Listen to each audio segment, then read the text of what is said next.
What's up, everybody? This is David from PassionateDJ.com, and I'm excited to share with you the mixer I've been spending a few days with, which is the Allen & Heath XONE 23C, which is basically the same thing as the XONE 23, only it has an integrated sound card for only $399 US dollars, so it's really a great value. It's a very sturdy mixer. It sounds great. I'm very happy with it, and I'm excited to show you what it can do. So let's dive right in. Allen & Heath's latest mixers, the XONE 23 and the XONE 23C, are the company's entry-level replacement for the somewhat aged XONE 22. In this review, we'll be focusing on the 23C, which is essentially the base model with an integrated sound card and a few new styling touches. I really enjoyed my time with the mixer, and while I admittedly have a few minor gripes, I feel very confident in saying that this is an excellent choice for anyone looking for a 2+2 channel mixer with sound card at this price point, which is around $399 US dollars. Let's dive into the details and see what this latest XONE has to offer. My last Allen & Heath mixer was the now discontinued XONE 32, so it was difficult to compare the 23C to current offerings rather than my old silver-faced mistress. Unboxing the unit and hooking it up for the first time reminded me of doing the same with my 32. A moment of, well, this and that were some odd choices by the engineers, but damn does this thing sound and feel nice. I definitely have no complaints on the styling. The mixer looks modern and clean, with design cues taken from the DB2. It's got a nice metal finish and large XONE and Allen & Heath logos on the sides. After I take a moment to admire the prettiness, I'm mildly disappointed to find that it has an external power supply. So bear in mind that you'll have an extra brick to go along with your new gear. It's small and unobtrusive, but worth mentioning. The box also contains a USB cable, a user manual, a download voucher for the MixVibes Cross LE software, and a pair of small jumper cables. More on that later. The line faders feel appropriately stiff for a smooth yet sturdy feel. This isn't Allen & Heath's first rodeo, and they've pretty much gotten the tactile aspects down by now.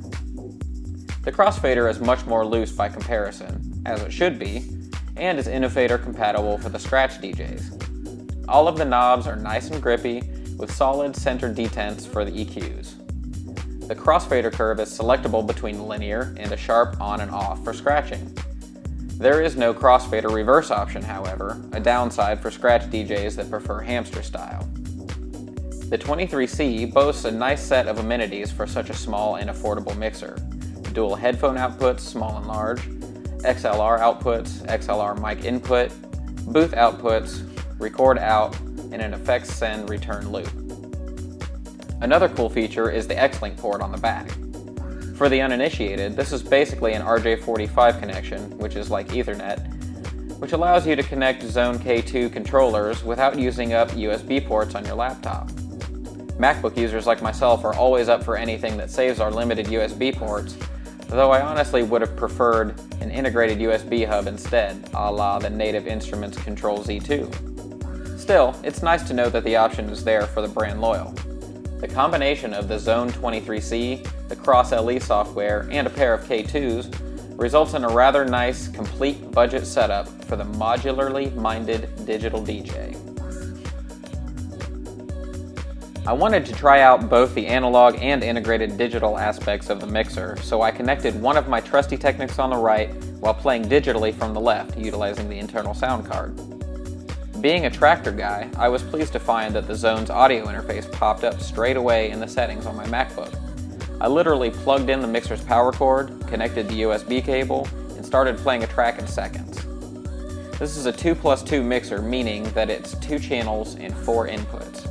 Each channel has dual inputs, phono and line, which can be used simultaneously and have separate gain controls. Technically, you could probably consider this a 2+3 mixer. Each channel, line fader, is a summation of the 2 RCA inputs plus the USB audio assigned to that channel. I used Shure SRH750 DJ headphones for monitoring, which can be a little on the quiet side for some gear. I struggle using them with my Control S4. So I was very happy to discover that the headphones output was as loud as I could ever want them to be. The 9-cell VU meters are nice and bright, showing the levels of whatever line has the Q button lit, or showing the overall output if both buttons are dim. This brings us to gain staging, which introduces a few gripes for me. The first thing I noticed was that there is no knob for gain control of USB audio. In other words, the volume level for the active track is determined by software, but you have no way to control it on the mixer itself. When I put a piece of wax on here, the gain doesn't seem to be enough. In other words, when I crank the input volume all the way to the right on the channel that the record is playing on, we're barely touching 0 on the meter here, and that's at full volume, which means if I have a particularly quiet record, I would be afraid that I wouldn't be able to get it loud enough. This could be a problem for some of my 70s and 80s funk records that aren't as hot as modern dance records.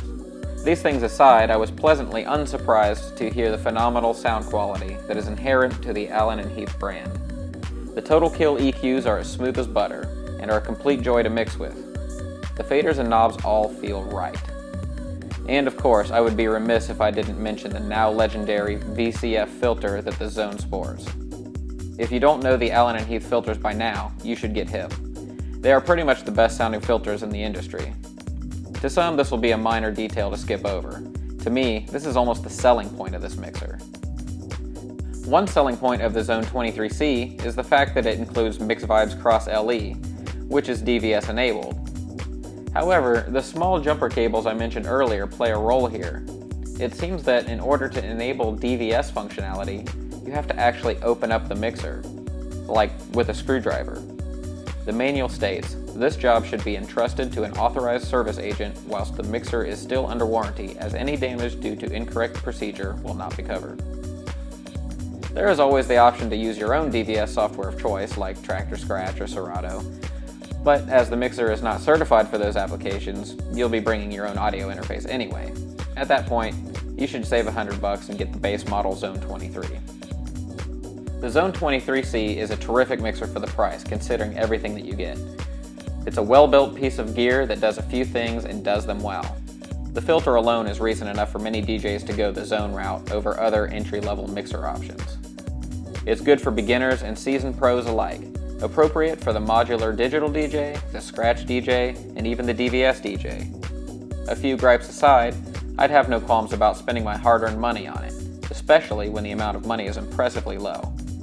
For Allen & Heath fans wanting a 2-channel mixer with integrated sound, this hits the spot.